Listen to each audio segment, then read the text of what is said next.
नमस्कार दोस्तों, आप सभी को हमारी चैनल में स्वागत है। दोस्तों, आज के इस कहानी के जरिए में मन को वश में करने के लिए क्या करें, बुद्ध की कहानी शेयर करके आपको बताने वाला हूं कि आप मन को वश में करने के लिए क्या कर सकते हैं। अगर आप इस कहानी के पीछे के तर्क को समझ ले तो आपका दिमाग काबू में हो सकता है।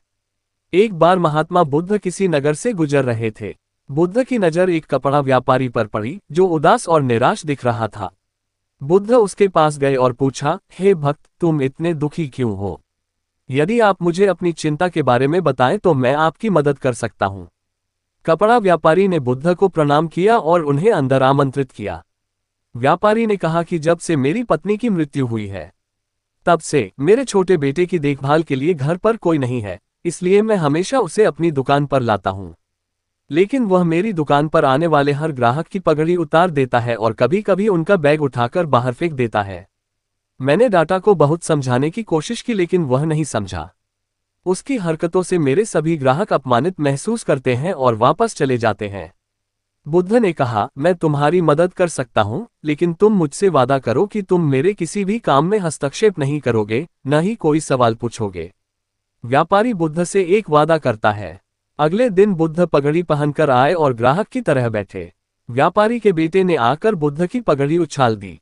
महात्मा बुद्ध मुस्कुराए और बोले, बहुत अच्छा, जाओ और वह पगड़ी वापस ले आओ।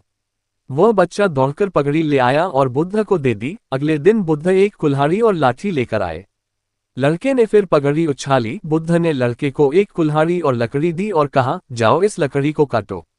व्यापारी को थोड़ा डर था कि कहीं उसके बेटे को चोट न लग जाए, लेकिन उन्हें अपना वादा याद था। 7 दिनों तक महात्मा बुद्ध कोई न कोई नया काम लेकर आते और लड़के से करवाते। जल्द ही लड़का भूल गया कि उसे किसी की पगड़ी उछालनी है। व्यापारी बहुत खुश हुआ और बुद्ध को धन्यवाद दिया। मैं जानता हूं कि इस कहानी और मन के नियंत्रण के बीच कोई विशेष संबंध नहीं है, लेकिन पहले आप इस तर्क को समझ लें। यदि हम अपने मन को अपने अनुसार कार्य नहीं कराएंगे तो मन अपने अनुसार कार्य करेगा।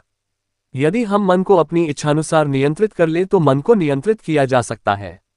मन 2 तरह से काम कर सकता है।